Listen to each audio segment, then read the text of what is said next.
So, let's fast forward to today. So, 2024 na. Okay?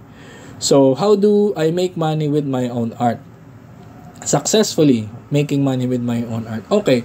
So, 2024 na. We just finished ToyCon, attending and participating ToyCon last week. And it too was a success. And if you ask me what was our best sellers, it was still our Manila OQA na artworks, specifically the prints. Okay, so that's one big clue. Yung Manila OQA pa rin yung nabibenta namin right now. Fast forward na ng 7 years, successful pa rin yung Manila OQA up to now. So eto, sige, pakita ko lang yung itsura ng booth namin nung ToyCon. So if you are audio only, you will see here, I'm showing you a video of what our booth looks like. So medyo mukha siyang gallery if you think about it. So kakaibang klaseng booth siya in regards sa dahil ToyCon yun, puro laruan yung nagbebenta. Pero magugulat ka biglang may gallery sa gitna no, sa isang booth doon na mukha talagang gallery kasi complete with lighting and complete with everything na makikita nyo sa isang gallery doon. And we're positively happy about the results of this event kasi nga naman, yung event namin na ito, we were able to sell successfully our original artworks. Nakabenta kami parehas ni Mrs. ng original artworks namin. Nakabenta kami ng prints, ng postcards, big prints, and ang dami pang nagkumausap sa amin about commissions and other stuff. So it's really successful. If you take a closer look at our booth, medyo masikip, ang daming tao kasi nga dinudumog kami ng mga tao. Which is really one of our, yun yung gusto namin, yung maraming tao sa booth namin. Kasi nga masaya, and of course, bumibili lahat sila, ganyan. And if you take a look at our booth, sa iba pa naming angles ng video na to, you will see that it's a very pleasant to the eyes na booth. Dami nyo makikitang artwork, dami kayo makikitang pwede nyong bilhin, ang dami nyo makikitang pwede kayong ma-curious about, kahit ang pinuntan nyo lang muna dun is yung OQA art, makikita, may ganito pala siyang art, may poetry pa pala dito, so they also buy that. So iba-iba. And what I'm talking about here right now, or what I'm trying to say is a very important thing. In every job or work you are involved in, try to learn a new lesson that you can use in your future career. Yun lang naman yung sinasabi ko. Kaya ko pinapakita itong event namin sa ToyCon is if you really take a look at this, and I will explain, lahat ng natutunan ko sa iba kong work ay nandito sa ToyCon. Okay? In other words, yung lahat na naging trabaho ko noon, nakatulong sa pag-setup ko kung anong meron kami ngayon sa Kurosaku. Okay? So, okay. Ano ba yung mga sinabi ko kaninang mga work? I was writing essay for others. That taught me to have different perspectives in writing a book. So, nagbebenta rin kami ng mga art books. So, may art and poetry book ako. And then yung binasa ko sa harap ni Miss Lisa Makua para sa airing bukas nung episode namin. 'Di ba? So natutunan ko magsulat at magsulat sa ibang medium, hindi lang para sa sarili ko kundi para rin sa iba. Ano pa, yung mga naging painting projects ko. This taught me how to do art creatively and on time. So parang gumagawa ako ng art on time para meron akong masasubmit na bagong art piece for every event. So nandyan din yun. And yun nga, yung nagbenta ako ng Treon, yung turon namin, yung Treon. So, that taught me how to be different and unique. If you go past this booth, kumpara mo sa ibang booth and even other art booths, minsan sa Comiket, makikita nyo kakaiba yung meron kami. Ayaw ko yung, kumbaga okay lang na maging different ka in a way na you can do creative things about it. Ibig sabihin, halimbawa, wala naman talagang gumagawa ng Manila-based na art unlike how I do it. 'Di ba? Meron siguro gumagawa iba pero hindi ganito ka gritty, hindi ganito ka in your face na realistic, in a way na realistic, hindi hyper realistic. Parang hindi siya polished na art. Talagang kung ano nakikita ko yun yung pinipaint ko kasi I take na yung from pictures. And then at the same time, yung mga cut art o yung mga painting ni Mrs., you can see something similar sa iba pero hindi kasing intense kung paano namin siya i-paint. Yung gawa ni Mrs., ni Guada, gawa ko as cut. Wala pa kayo nakitang Lucifer na pangalan ng pusa. Alam mo yun? Or may pusang may hawak na Jean o Red Horse. Parang, it's something Pinoy, it's something different. So, yun yung natutunan ko sa pag-create ng Treon namin. Yung pagiging different, kahit may something similar sa paligid, basta mas kakaiba yun sa'yo, mas masarap yun sa'yo, you can even price it higher and people will like it. Okay, nung nag-call center ako, ano natutunan ko? Well, I learned how to talk to different kinds of people sa call center and how to be courteous and talk professionally. So, naging magalang ako, naging malumanay ako magsalita when talking to people kasi alam ko na sometimes if pabalang ka magsalita, sumagot, hindi matutuwa yung customer mo, di ba? And then at the same time, naging akong professional magsalita, ito, business to, dapat ganito ka magsalita, maayos ka magsalita. And at the same time, marunong din ako magbenta. So, I was able to, keep my cool pag nagbebenta. And then, kahit malaki na yung binibili ni sir, ni ma'am, di ba? Keep your cool. Kasi ganoon naman sa call center. Natutunan ko rin yun. So, may positive thing din ako nakuha sa call center. Another thing is, yung shirt printing. Ano bang natutunan ko nun? I learned how to make designs for shirts. Nung kahit nag-fail yung mga businesses ko sa shirt printing, I'm able to learn how to make a great design na babagay sa shirt. And everything na ginagawa ko sa ukiyo-e na artworks ko, usually yung mga walang background, ginawa ko yung specifically having them as shirts in mind in the future. So any ukiyo-e na walang background, gustong-gusto ko siyang mailagay sa shirt ko na gagawin ko sa future. And come to think of it, so, sobrang simplistic ng design niya na pwede siyang ilagay sa shirt. Pwede siyang, maganda siyang poster, maganda siyang sticker, maganda siyang postcard. So, dahil naintindihan ko yung dynamics ng design, dahil nga nag-aral ako gumawa ng shirt for many years, 3 business yung nag-fail ko doon. Ang dami ko natutunan sa kanya, di ba? And if you want to ask kung may t-shirt ba kami ngayon, yung suot ko dito sa video, it's one of my shirts din. Pero hindi ako nag-print yan. Pinaprint ko na lang sa ibang tao. Kasi, like I said earlier, kung may lalapit sa akin na sila na lang yung gustong gumawa ng shirt ko at ako na lang tagagawa ng design, I would agree to that. Kasi hindi na ako mag-iisip ng ako magpiprint. Gawa lang ako ng gawa ng art, which is what I really wanted to do in the first place. May gumanon nga talaga sa akin, lumapit sa akin, "Hoy, gawa ako ng shirt mo." Yun nga, yung print ako, lumapit sa akin, print na yung mga Manila Ukiyo-e na artworks on their shirt, pati yung mga pusa ko, they accepted that. Yun yung piniprint nila ngayon, yun yung suot ko ngayon dito sa shirt na to. So, it all goes full circle, you guys, di ba? So, ano pa? Naging marketing assistant ako sa isang diner/bar/gallery. So, I learned how to market my art and events via social media. So, nawala yung hiya ko na mag-promote ng events dahil natuto ko dun sa marketing assistant job ko doon sa isang work ko sa restaurant na yun. Kasi natutunan ko na, pwede naman mag-market ng artwork or ng event. Hindi yung shamelessly pero yung tipong magma-market ka dahil gusto mo talagang i-promote yung event nyo. So for me, it really made a mark na, wala naman pala masamang gumawa nito. As long as hindi ka naman abuso, as long as hindi naman talaga spamming yung ginagawa mo, as long as iba-iba naman yung pinupost mo, okay lang yun. And it gave me confidence na wag nang mahiya. Kasi ibang tao nahihiya mag-produce ng poster, nahihiya silang mag-produce ng anything about their work na they think it's shameless to do that. Hindi, kasi gusto mong kumain, di ba? So, i-produce mo yung tamang poster, mag-invite ka. So, dun ko natutunan yun, being a marketing assistant. Ano pa? Okay, being a muralist. Okay, I learned how to paint big and fast and size-specific. So, yung mga site-specific na na-paint ko, natutunan kong mag-paint ng malalaking paintings, ng mabilis. So, I was able to act quickly, act fast, act accordingly, depende sa trip ng mga artist na, or depende sa trip ng client na gagawin ko, gaano kalaki yun, gaano kaliit yun.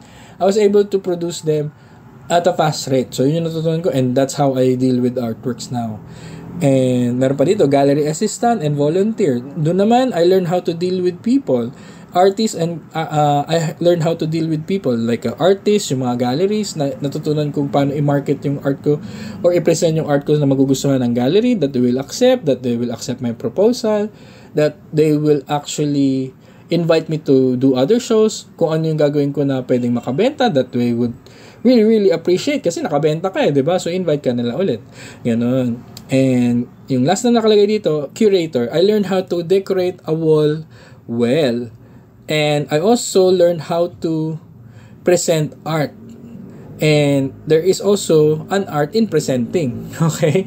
So, if you see here sa video na to, na nakikita nyo sa screen nyo, if you're looking at the video, I really tried to curate every event that we have that we can curate our booth.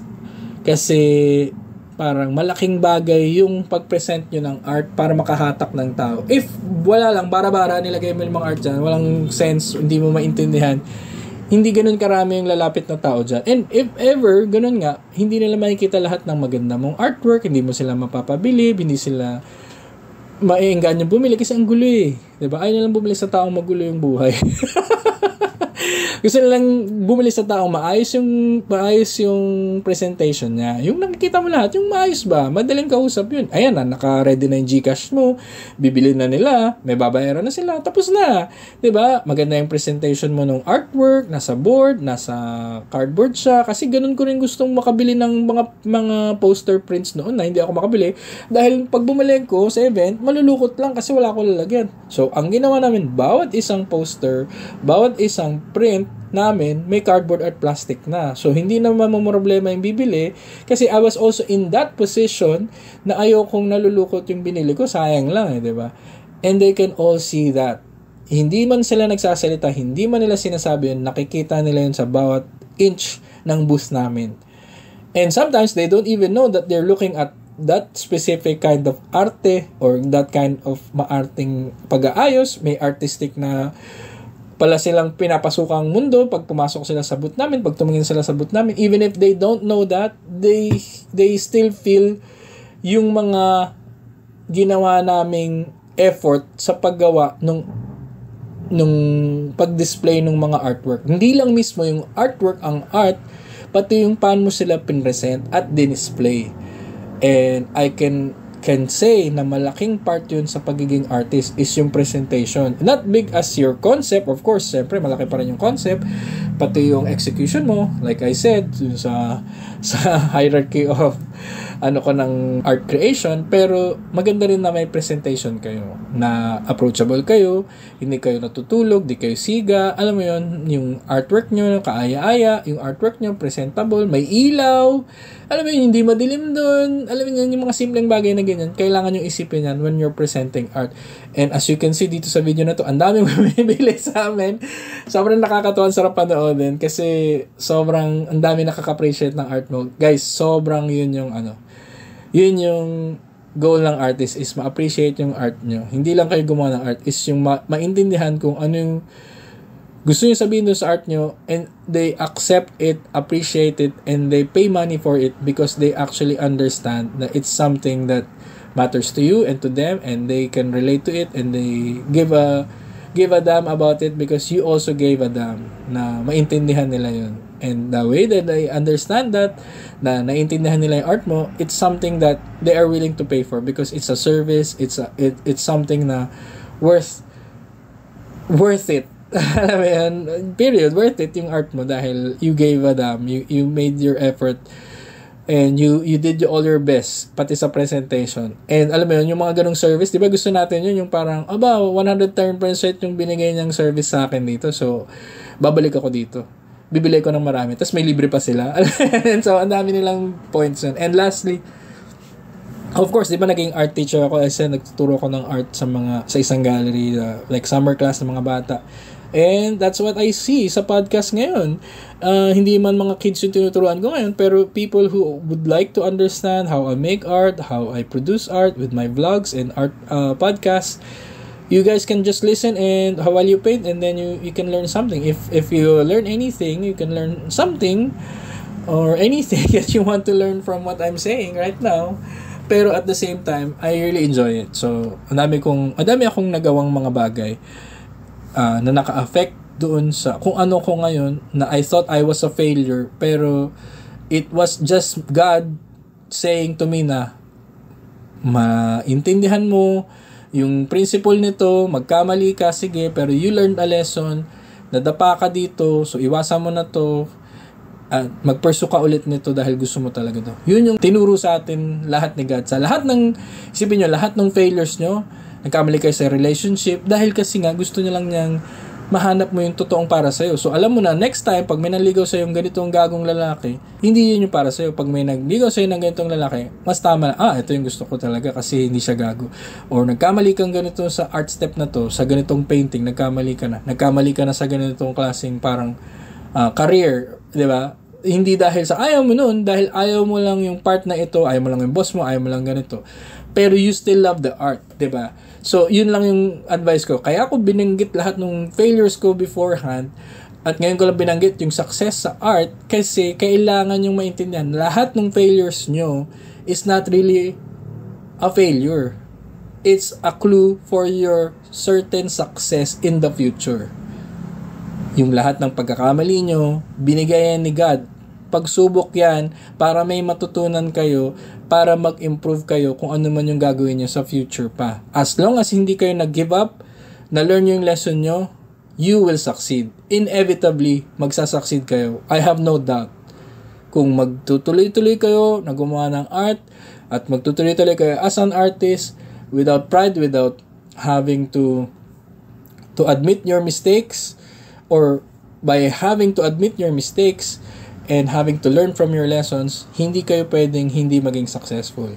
As long as you improve your art, you are okay na tao, hindi ka nagsisinungaling, you are seeking the truth, and you pray for your success, you have a goal, you have an aim, hindi kayo pwedeng hindi maging successful, guys. And I think, yun yung lesson natin for today. Gusto ko ding banggitin tong isang book title na hindi ko pa nga actually tapos tong basahin kasi yung title pa lang. I have already learned the lesson. Ang title nitong book na to is Whoever Makes the Most Mistakes Wins. Yun yung title niya.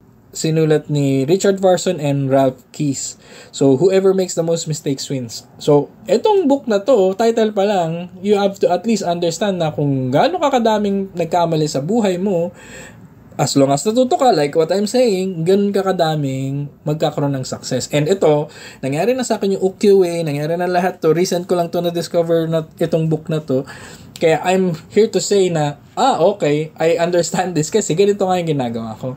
And like I said, hindi ko pa nga natapos basahin itong book na to. Alam niyo kung bakit? Kasi introduction pa lang ang binasa ko. Solved na ako. Ayun, babasahin ko pa rin itong book na to eventually. Pero kasi ang introduction niya is parang may isa daw guy na sobrang dami niyang successful achievements, in-invite siya mag-talk sa isang malaking crowd. Tapos sabi, pag-usapan mo naman yung mga achievements mo. So sabi niya, okay, sige. Pero nung nililista niya mga achievements niya, teka lang, parang hindi naman to inspiring para ma-achieve nila rin yung mga achievements nila. Ang mas maganda ko siguro ikwento is yung mga failures ko. Bago ko ikwento kung paano ko naging successful. So, di ba? Yun din yung ginawa ko. Hindi dahil sa kinopya ko siya. Kasi yun talaga yun. Kailangan mong maintindihan yung failures mo bago mo ano. So, sabi niya, ito kasi binasted ako na ganito, na ano ko, ganyan. Yun. So, sa tingin ng tao, bakit puro negative yung kinukwento nila nito? Pero eventually, sinabi niya, lahat ng yun dahil may natutunan ako dun. Kaya ako naging successful. Kaya ako naging ganun. So, it's much more clearer na hindi porket hindi ka nagiging successful sa isang bagay, hindi ka magiging successful eventually. No, the more na may mistakes ka, the more na nagkamali ka ng pinili, the more mo may naiintindihan na meron kang goal na magagawa doon sa kung nasan ka man ngayon. Meron kang makukuha doon na lesson na you can use in the future or right now para mag-improve ka kung ano man yung ginagawa mo. Sa art mo, sa career mo, sa buhay mo, sa love life, 'di ba? Kay God, ang dami mong pwedeng matutunan sa pagkakamali. Kaysa sa puro ka wins, halos wala kang matututunan doon. Minsan nga, yung ibang nagkakamali yung ibang laging tumatama gusto nilang magkamali para man may matutunan silang bago. May maramdaman silang bago, 'di ba? I just wanna say, to wrap that up, learn what you can while you're in hell. So habang nagdudusa ka, try mong intindihin kung ano ba talaga yung pinapaintindi sa'yo ni God habang nandyan ka sa miserable life time mo na you're dealing with. Learn what you can while you're there. I-try mong i-savor yan kasi pagka sinavor mo yan, ninamnam mo yung mga nagkamali ka, ganun, natutunan mo yan, grabe yung balik niyan, mas maganda.